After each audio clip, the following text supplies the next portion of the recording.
Hello guys, welcome to Lems Gadget Zone. Sold tayo guys, Nintendo Switch OLED. So 256 gig. Complete yan with games. So si Sir namili. So ito yung mga games Sir. Ayan, so ayan yung mga na-request ni Sir. Bali pinuno ko na lang para hindi masayang yung space. So yan lahat yung request ni Sir. Yan yung mga nagkasya.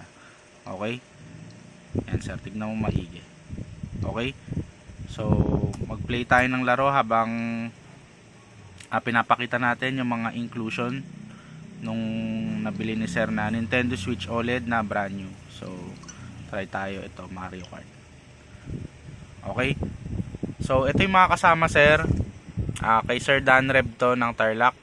So Sir, binigyan kita ng freebies since yun nga magbibigay ako ng mga freebies sa mag-avail. So dahil Nintendo ang inavail mo Sir, syempre ang freebies mo is si Luigi. Okay, so nakabalot pa yan. So binigyan na rin kita Sir ng crystal case at saka brand new na pouch. Yan Sir.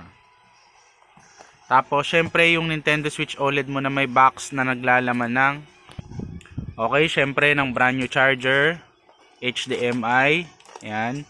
Tapos Joy-Con holder, di ko napapakita. So yan nakapack. Joy-Con straps para sa 2-player. Syempre yung dock mo Sir, na white. Okay? So and Sir, nagpe-play ako ng Mario Kart.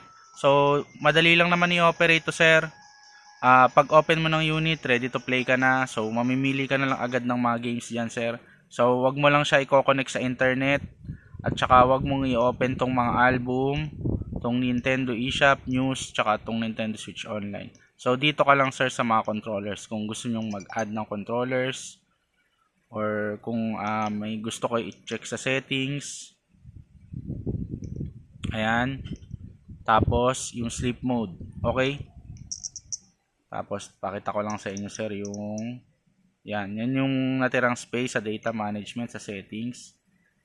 Tapos ito yung mga naka-install. So tignan mo maigi Sir. So lahat ng mababangis naka-install diyan. Okay Sir Danreb. So sa mga interesado guys, meron pa ako yung Mario Edition. So di pa siya nasa-sold. Bibigyan ko rin kayo ng mga freebies katulad niyan. Okay Sir. Deliver na to today Sir. Punta na akong LBC. Salamat po.